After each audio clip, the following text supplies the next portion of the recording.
केस वाढण्यासोबतच केसांना मेंटेन ठेवण्यासाठी छान कलर, कंडिशनिंग आणि क्युटिकल्स रिपेअर होऊन छान अशी चमक येण्यासाठी फक्त मेहंदीचेच नॅचरल पॅक उपयोगी पडतात. हॅलो फ्रेंड्स, मी वर्षा आपलं सर्वांचं मनापासून स्वागत करते. कशा आहात सगळे? मी मस्त आणि मजेत आहे.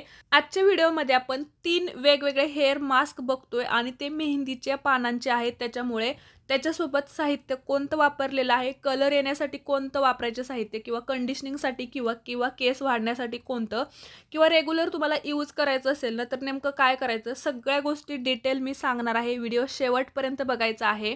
तर आपल्या केसांना नॅचरली हेल्दी ठेवण्यासाठी आपलं अर्ध हेअर केअरनं जवळजवळ मेहंदीचेच पॅक करतात. कारण की मेहंदी अशी एक गोष्ट आहे की ती आपल्या केसांना वाढण्यापासून कलर तर देतेच, सोबत केस आपले जर एकदम कमकुवत असतील ना तर क्युटिकल्स रिपेअर होऊन केस आपले थोडेसे स्ट्रॉंग बनतात. एक चांगला लेअर त्याच्यावरती चढतो केसांवरती, त्याच्यामुळे ते गुळगुळीत होतात आणि अजून ते स्ट्रॉंग बनतात. त्याच्यामुळे मेहंदी आपल्या केसांसाठी खूप महत्त्वाची आहे, पण ती नॅचरल असायला पाहिजे.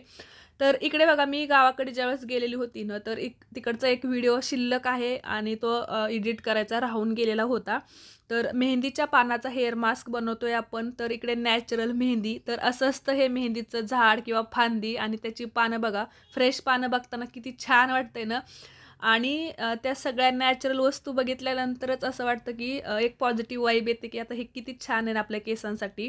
तुम्ही बाजारामधले ना कितीही महागडे आणि कितीही चांगले प्रोडक्ट वापरा, त्याने सुद्धा तुम्हाला असेच रिझल्ट्स भेटणार आहेत. हे फक्त पाने फुले वापरून आपल्याला भेटणार आहेत.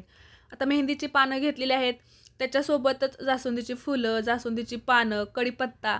बघा, गावाकडे असल्यामुळे सगळ्याच गोष्टींची नाही का आपल्याला एकदम सहज वस्तू उपलब्ध होतात. मेथ्या पण घरच्याच आहेत आणि त्या भिजत ठेवायच्या किंवा उकळवून शिजवून घेतल्यानं तरी चालतात. एवढं सगळ्याच गोष्टी लागणार नाहीत. मी पुढे सांगतेच आहे, कढीपत्ता वगैरे इतका लागणार नाही. पण माझे केसांची क्वांटिटी किंवा माझी केसांची लांबी आणि अजून एक जणीला लावायची होती ना, त्याच्यानुसार आम्ही असा मोठाच पॅक बनवत होतो. तर ॲलोवेरा पण तुम्ही बघू शकता, गावाकडे असे झाड असतात आणि खूप प्रमाणात भेटतो आणि तो वेगळाच फ्रेश एवढा चमकतो. आपण कुंड्यांमध्ये जो लावतो ना त्याच्यापेक्षा ते वेगळंच टवटवी दिसते त्याची, आणि जेल पण ना त्याच्यात खूप जास्त निघतं, कारण रानातले ॲलोवेरा खूपच भारी असतात.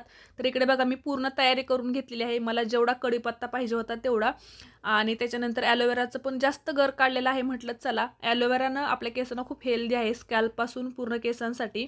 थोडंसं इचिंग होते बरं का, पण ते नंतर धुतल्यानंतर नाही. आणि मेथ्या पण मी शिजवून घेतलेल्या आहेत, पानं, फुलं, जास्वंदीची आणि मेहंदीचे पानं. तर इतक्याच वस्तू मी इकडे घेतलेल्या आहेत. याच्यातील काही वस्तू नसल्यानं तरी चालतील, तुम्ही त्याला दुसरं एखादी वस्तू जोडू शकता. आणि पूर्णपणे वाटून घेतलेलं आहे. वाटल्यानंतर बघा, लोखंडी कढईत हे असंच ठेवलेलं आहे. जवळजवळ मी 2-3 तास ते तसंच ठेवलं आणि त्याच्यानंतरच केसांना लावलेलं होतं. आणि हा हेअर मास्क न कलरसाठी नव्हताच, हा केसांना छान असं हेल्दी बनवण्यासाठी आणि स्कॅल्पला चांगलं ट्रीट करण्यासाठी होता. तर पूर्ण मी केसांना लावून घेतलेला आहे, कारण की बघा, नॅचरल जी मेहंदी आहे ना त्याचा एक नॅचरल असा ऑरेंज कलर येतो. त्याच्यामुळे जास्त ज्यांच्या केसांमध्ये ग्रे हेअर किंवा असं व्हाईट हेअर असतील ना, त्यांनी जर लावल्यानंतर असं म्हणू नका की नाही का याने कलर चांगला येत नाही, कारण की याच्यात आर्टिफिशियली कुठलाही कलर ॲड नसतो. फक्त हेल्दी हेअर मास्क म्हणून याला वापरायचं. ज्यांच्या केसांमध्ये ना पांढरे केसच नाहीत ना त्यांच्यासाठी तर एवढा बेस्ट आहे ना. तुम्ही फक्त अर्धा तास ठेवला ना तरी कमाल केस होतात. खूप एक असं ना वेगळेच सुळसुळीत होतात. कंडिशनर, हेअर मास्क, स्पा, काही कुठल्याही गोष्टी तुम्हाला करायची काहीच गरज नाही. फक्त चांगलं ऑइलिंग करायचं नंतर आणि केस धुवायचे. खूप सुंदर केस होतात. तर हा हेअर मास्क ना सगळेजण वापरू शकतात. म्हणजे असं नाही की नॅचरल वस्तू घेतलेल्या आहेत की नाही. तर कमीत कमी तुम्ही एक 6 वर्षाच्या नंतरच्या मुलींच्या केसांना सुद्धा लावू शकता. कारण की बघा, स्पेशली काय होतं, छोट्या मुलींचे काही रफ केस असतात, असे कुरळे किंवा असे खूप निब्बर दिसतात. काही काही मुलींचे असतात, काहींचे सिल्के पण असतात. पण मग नाही का त्यांना आपण कंडिशनर वगैरे लावू शकत नाही, किंवा खूप असं वेगवेगळे दुसरे पण हेअर मास्क लावू शकत नाही. तर तुम्ही नॅचरल तसे हेअर मास्क लावू शकता मेहंदीचे. त्याच्यानंतर बघा, दुसरी पद्धत जी आहे की नाही, मी 2 आणखीन पद्धती सांगते. तर याच्यात परत मी काय ॲड केलेलं आहे, जास्वंदीची फुलं जास्त ॲड केलेली आहेत आणि आवळा ॲड केलेला आहे. कारण की केस वाढण्यासाठी ग्रे हेअर असतील तर काय वापरायचं, तर ज्यावेळेस तुम्हाला कलरसाठी पाहिजे असेल ना तर असं छान पूर्ण प्रिपरेशन करायचं. म्हणजे रात्रभर मेहंदी भिजवून त्याच्यात नाही का खूप अशा वस्तू टाकायच्या कंडिशनिंगसाठीच्या वेगळ्या, चमक येण्यासाठीच्या वेगळ्या. कारण आवळा ज्यावेळेस आपण टाकतो ना त्यावेळेस ग्रे हेअर पांढऱ्या केसांना खूप उपयोग होतो त्याचा, केस वाढण्यासाठी पण आणि केस गळती कमी होण्यासाठी पण उपयोग होतो. जास्वंदीच्या फुलांमुळे ना केस प्रचंड म्हणजे फास्टच वाढतात, माझा खूप अनुभव आहे. आणि स्पेशली इकडे मी रोजमेरी पण टाकलेला आहे ना, त्याच्यामुळे ना हा तर एक एवढा हेल्दी बनलेला आहे ना हेअर, म्हणजे पूर्ण पांढऱ्या केसांसोबत पूर्ण केस वाढण्यासाठी ना खूप छान आहे. त्याच्यामुळे पहिला पण तुम्ही करू शकता. हा दुसरा, मेहंदीने केसांना कलर, कंडिशनिंग, शाईन येते, केस मॅनेजेबल होतात आणि खूप सुंदर स्मूथ होतात.